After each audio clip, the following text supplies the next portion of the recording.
I'd like to start by thanking every single person in Wayanad who supported me.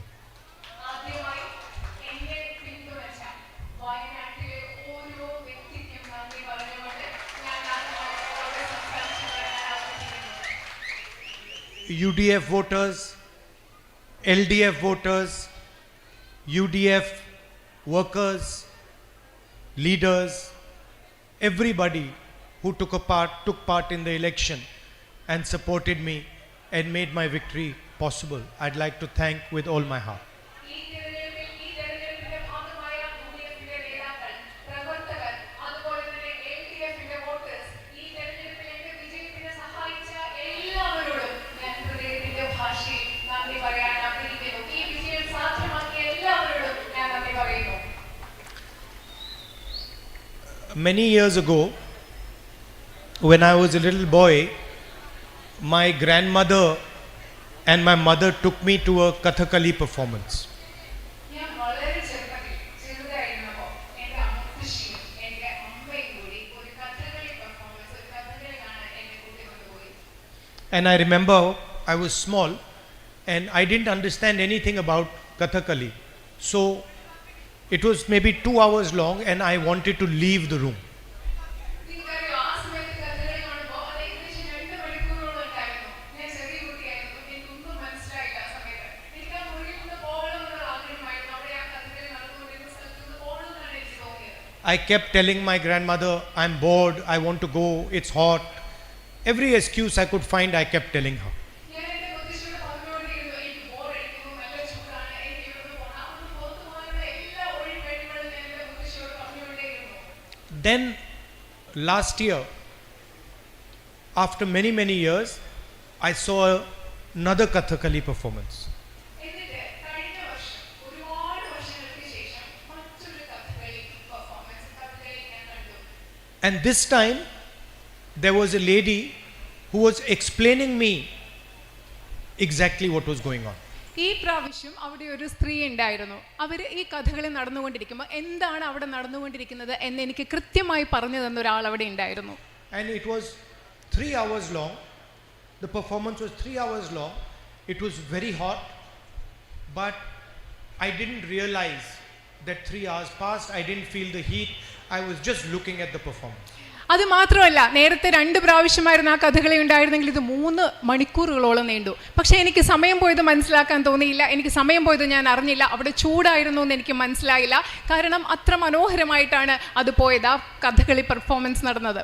And when I walked out of the performance last year, I was thinking to myself, how strange that when I was small, the same exact performance, I was bored, I was not interested, I was feeling hot. And now somebody has explained it to me and I'm not feeling hot. It is hotter now than it was then, but I'm not feeling hot. And 3 hours have passed as if it's 1 minute.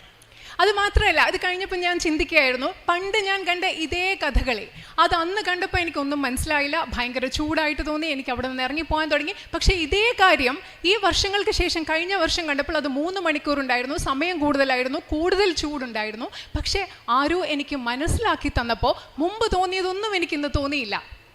And the difference was that this time I understood that this is the tradition, the voice, the expression of the people of Kerala. നിങ്ങൾക്കറിയാമോ ആ വ്യത്യാസം എന്തായിരുന്നു എന്ന്? കാരണം കഴിഞ്ഞ പ്രാവശ്യം, 2ാമത്തെ പ്രാവശ്യം കഥകളി കണ്ടപ്പോൾ എനിക്ക് മനസ്സിലായി അത് കേരളത്തിന്റെ പാരമ്പര്യമാണ്, കേരളത്തിന്റെ ശബ്ദമാണ്, കേരളത്തിലെ ജനങ്ങളുടെ ആശയ പ്രകാശനത്തിന്റെ ഒരു മാർഗമാണ് ഈ കഥകളി എന്ന് എനിക്ക് മനസ്സിലായതുകൊണ്ട് കഴിഞ്ഞ പ്രാവശ്യം എനിക്ക് അതിനെക്കുറിച്ച് ബോറടിച്ചില്ല. The first time it was just a dance. The second time it was the voice of millions of people. It was the history of millions of people. It was the expression of millions of people. ഞാൻ ആദ്യത്തെ പ്രാവശ്യം കഥകളി കണ്ടപ്പോൾ എനിക്കതൊരു നൃത്തരൂപം മാത്രമായിരുന്നു.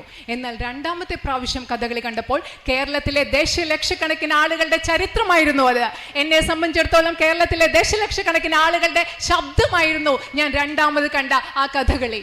And each state of our country has these traditions, has its own language, has its own history, has its own expression. അതുപോലെ തന്നെ ഈ രാജ്യത്തെ ഓരോ സംസ്ഥാനത്തിനും അതിൻ്റെതായ പാരമ്പര്യമുണ്ട്, അതിൻ്റെതായ ചരിത്രമുണ്ട്, അതിൻ്റെതായ ഭാഷയുണ്ട്, അതിൻ്റെതായ സംസ്കാരമുണ്ട്, അതിൻ്റെതായ ആശയപ്രകാശന രീതിയുണ്ട്. There is Malayalam, there is Tamil, there is Bengali, there is Gujarati. There are many, many different languages, many different dances, many different histories in this country. ഇവിടെ മലയാളമുണ്ട്, ബംഗാളിയുണ്ട്, തമിഴ് ഭാഷയുണ്ട്, ഗുജറാത്തിയുണ്ട്, പലവിധ നൃത്തരൂപങ്ങളുണ്ട്, പലവിധ പാരമ്പര്യങ്ങളുണ്ട്, പലവിധ ചരിത്രങ്ങളുണ്ട്. ഇതെല്ലാം നമ്മുടെ രാജ്യത്ത് നിലനിൽക്കുന്നുണ്ട്. And every single tradition, history is protected by the Constitution of India. ഈ രാജ്യത്തെ ഓരോ ചരിത്രത്തെയും ഓരോ പാരമ്പര്യത്തെയും സംരക്ഷിക്കുന്നത് എൻ്റെ കയ്യിലുള്ള ഭാരതത്തിന്റെ ഭരണഘടനയാണ്. So the fact that the people of Kerala and the people of India can enjoy Kathakali, can listen to Malayalam,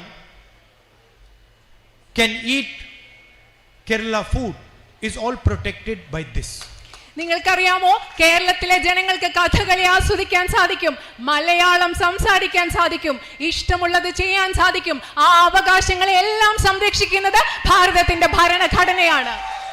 And if this was gone, then somebody can come to Kerala and say, we do not want you to speak Malayalam. ഈ ഭരണഘടന ഈ രാജ്യത്തില്ലാതായാൽ ഈ രാജ്യത്തിലേക്ക്, കേരളത്തിലേക്ക് ഒരാൾക്ക് വന്ന് ആർക്ക് വേണമെങ്കിലും അത് പറയാം, നിങ്ങൾ മലയാളം സംസാരിക്കേണ്ട എന്ന് പറയാൻ സാധിക്കും. We do not want you to have dosa for breakfast. നിങ്ങൾ പ്രഭാത ഭക്ഷണമായി ദോശ കഴിക്കേണ്ട എന്ന് കേരളത്തിലേക്ക് വന്ന ആളുകൾക്ക് പറയാൻ സാധിക്കും, ഈ ഭരണഘടന ഇവിടെ ഇല്ലാതായാൽ. Or we don't like this particular tradition of yours. നിങ്ങളുടെ ഒരു പ്രത്യേക പാരമ്പര്യം ഞങ്ങൾക്ക് ഇഷ്ടമല്ല എന്ന് ആർക്കെങ്കിലും കേരളത്തിൽ വന്ന് പറയാൻ സാധിക്കും, ഈ ഭരണഘടന ഇവിടെ ഇല്ലാതായാൽ. And the fight in this election was about the Constitution. ഈ തെരഞ്ഞെടുപ്പിൽ നടന്ന പോരാട്ടം എന്ന് പറയുന്നത് ഈ ഭരണഘടനയെ കുറിച്ചുള്ള പോരാട്ടമാണ് ഈ തെരഞ്ഞെടുപ്പിൽ ഇവിടെ നടന്നത്. And it was on one side millions of Indian people saying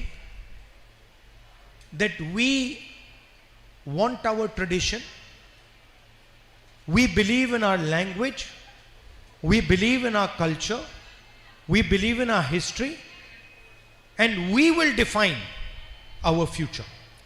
ഒരു ഭാഗത്ത് ഈ പോരാട്ടത്തിൽ ഒരു ഭാഗത്തുള്ള ആളുകൾ പറഞ്ഞത് എന്താണ്?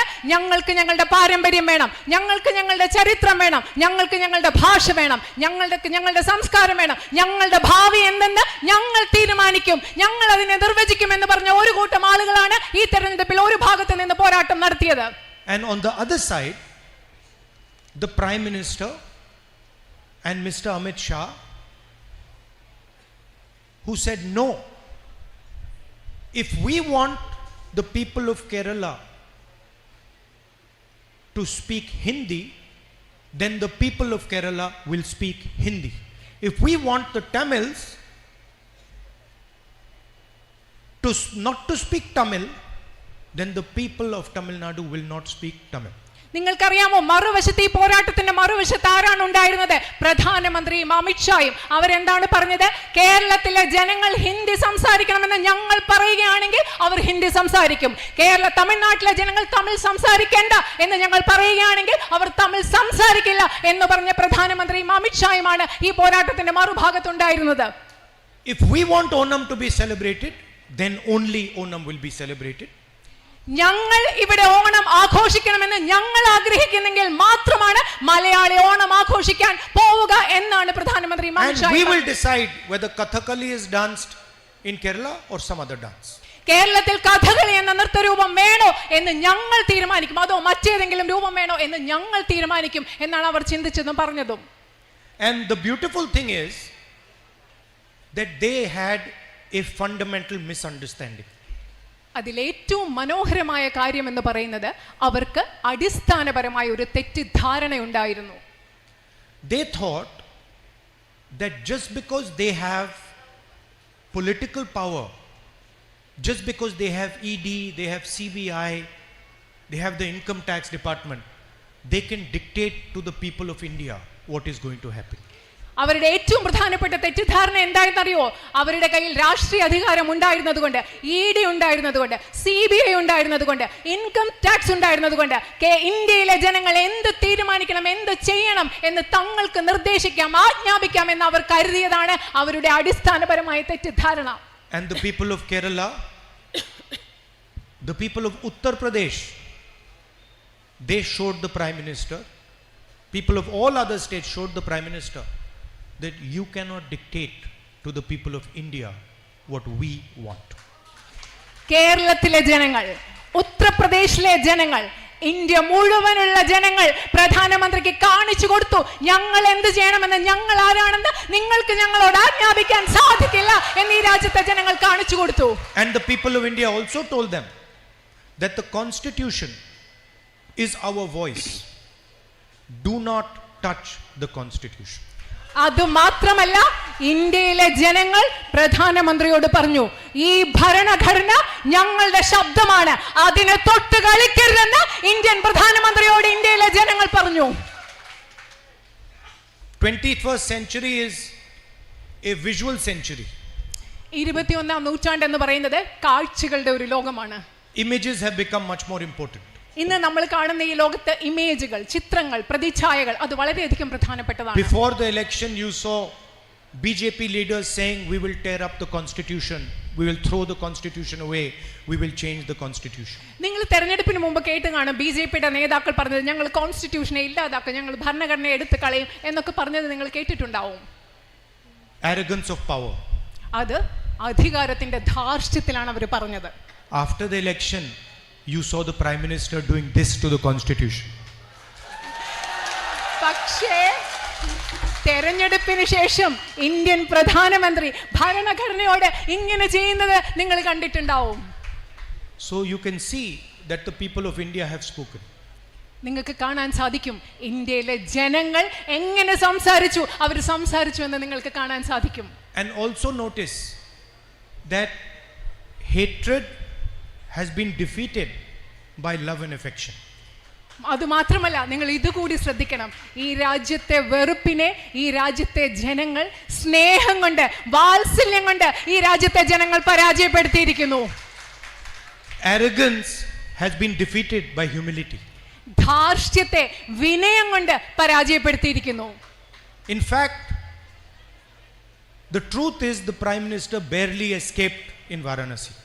നിങ്ങൾക്കറിയോ, സത്യമെന്ന് പറഞ്ഞാൽ പ്രധാനമന്ത്രി വാരണാസിയിൽ കഷ്ടിച്ച് രക്ഷപ്പെട്ടതാണ് എന്നതാണ് സത്യം. And he would have been defeated himself in Varanasi. അദ്ദേഹം തന്നെത്താൻ അവിടെ പരാജയപ്പെട്ടേനെ വാരണാസിയിൽ. The BJP was defeated in Ayodhya. BJP അയോധ്യയിൽ പരാജയപ്പെട്ടു.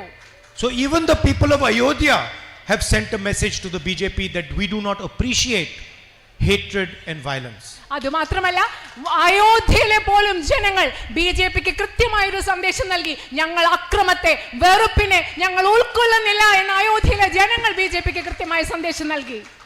And the single biggest message that the people of India have given is that we are multiple traditions, we are many states, we have many histories, and every single one of these histories, every single one of these traditions, every single one of these religions is going to be respected. ഈ രാജ്യത്തെ ജനങ്ങൾ നൽകിയ ഏറ്റവും പ്രധാനപ്പെട്ട സന്ദേശം, BJPക്ക് നൽകിയ ഏറ്റവും പ്രധാനപ്പെട്ട സന്ദേശം എന്ന് പറയുന്നത്, ഞങ്ങൾ വ്യത്യസ്ത സംസ്കാരങ്ങളാണ്, ഞങ്ങൾ വ്യത്യസ്ത പാരമ്പര്യങ്ങളാണ്, ഞങ്ങൾ വ്യത്യസ്ത ഭാഷകളാണ്, ഞങ്ങൾ വ്യത്യസ്ത സംസ്ഥാനങ്ങളാണ്, ഞങ്ങൾ വ്യത്യസ്ത മതങ്ങളാണ്. ഈ രാജ്യത്ത് ഈ ഓരോ മതവും, ഓരോ ഭാഷയും, ഓരോ സംസ്കാരവും, ഓരോ സംസ്ഥാനവും, ഓരോ ചരിത്രവും ബഹുമാനിക്കപ്പെടണം എന്ന സന്ദേശമാണ് ഇന്ത്യയിലെ ജനങ്ങൾ കൃത്യമായി നൽകിയത്. I can tell you that the government that has been formed in Delhi is a crippled government. ഞാൻ പറയാം നിങ്ങളോട്, ഇന്ന് ഡൽഹിയിൽ ഉണ്ടായിരിക്കുന്ന ഒരു ഗവൺമെന്റ് സമ്പൂർണ്ണമായ ഒരു ഗവൺമെന്റ് അല്ല, പ്രശ്നങ്ങളുള്ള ഒരു ഗവൺമെന്റ് തന്നെയാണ്. The opposition has dealt a fatal blow to the BJP.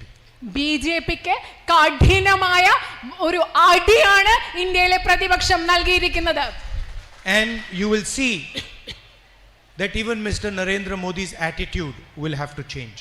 നിങ്ങൾ ശ്രദ്ധിച്ചാൽ മനസ്സിലാക്കാൻ പറ്റും, നരേന്ദ്രമോദിയുടെ കാഴ്ചപ്പാട്, നരേന്ദ്രമോദിയുടെ സമീപനം മാറേണ്ടിയിരിക്കുമെന്ന് നിങ്ങൾക്ക് മനസ്സിലാക്കാൻ സാധിക്കും. Because the people of India have sent him a clear message. കാരണം ഇന്ത്യയിലെ ജനങ്ങൾ അദ്ദേഹത്തിന് കൃത്യമായ ഒരു സന്ദേശം നൽകിയിട്ടുണ്ട്. From our perspective, our role of opposition will continue. നമ്മുടെ കാഴ്ചപ്പാടിൽ നിന്ന് പ്രതിപക്ഷം എന്ന രീതിയിൽ നമ്മുടെ പങ്ക്, ഉത്തരവാദിത്വം അത് തുടർന്നുകൊണ്ടിരിക്കും. We proposed an alternative vision for the people of India, a pro-poor, compassionate vision, and we will fight for that vision. ഈ രാജ്യത്തെ ജനങ്ങൾക്ക് മുമ്പിൽ ഈ രാജ്യത്തിന്റെ വികസനത്തിന് വേണ്ടിയിട്ടുള്ള ഒരു ബദൽ ദർശനം ഇന്ത്യൻ നാഷണൽ കോൺഗ്രസ് അവതരിപ്പിച്ചു. സഹാനുഭൂതിയുള്ള, കാരുണ്യമുള്ള, ഈ രാജ്യത്തെ ജനങ്ങളോട്, ദരിദ്രരോട് ചേർന്ന് നിൽക്കുന്ന ഒരു ദർശനം. അതിനുവേണ്ടി, ആ കാഴ്ചപ്പാടിന് വേണ്ടി ഞങ്ങൾ പൊരുതിക്കൊണ്ടേയിരിക്കും. We are committed to making India a fairer society, a more productive society. കൂടുതൽ ഉൽപാദനക്ഷമമായ, കൂടുതൽ ന്യായയുക്തമായ ഒരു സമൂഹമായി ഇന്ത്യയെ മാറ്റുന്നതിന് വേണ്ടി ഞങ്ങൾ തുടർന്നും പരിശ്രമിച്ചുകൊണ്ടേയിരിക്കും. Now I have a dilemma in front of me.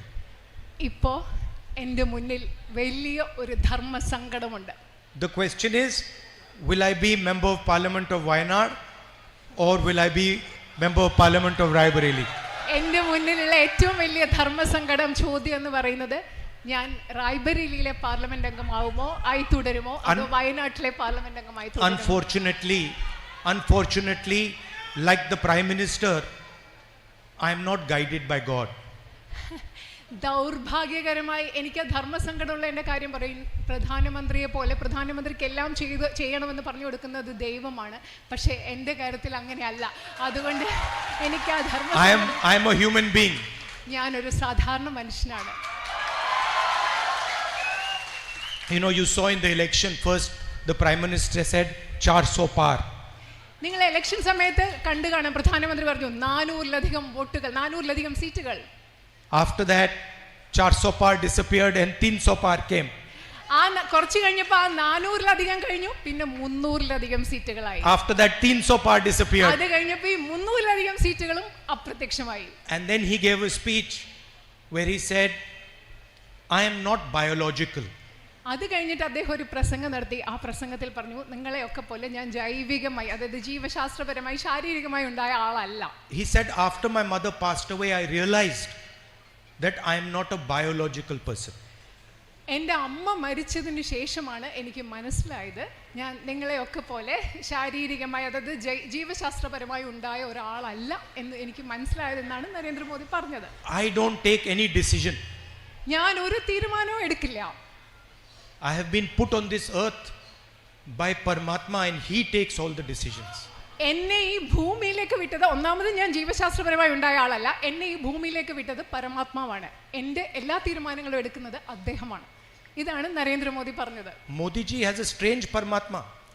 Modiji പറയുന്ന ഒരു വിചിത്രമായ പരമാത്മാവാണ് മോദിജി പറഞ്ഞുകൊണ്ടിരിക്കുന്ന His Paramatma makes him take all the decisions in favor of Adani and Ambani.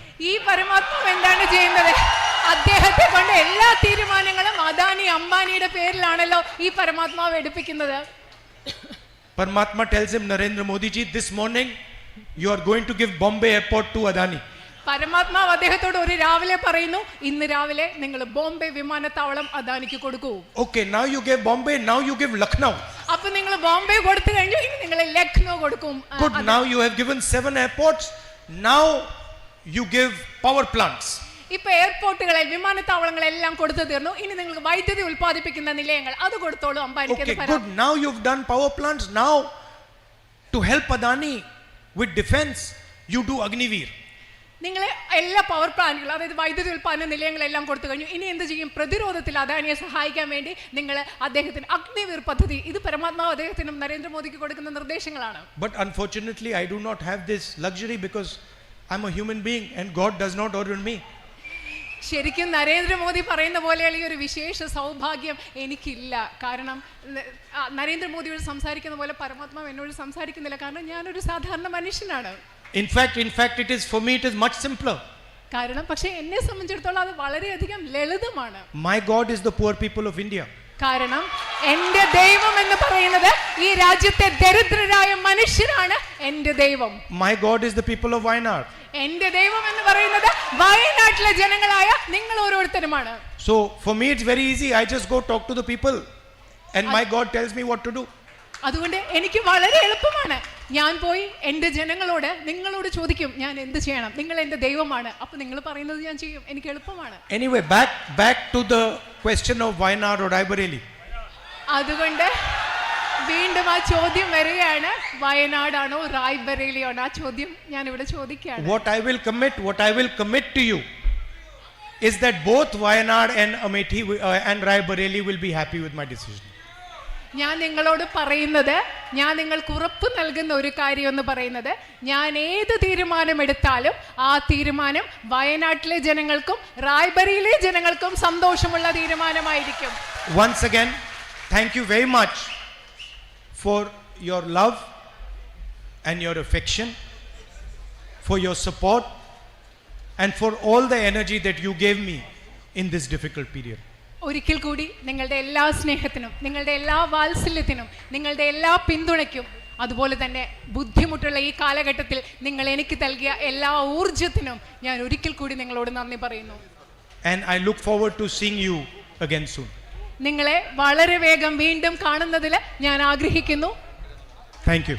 നന്ദി.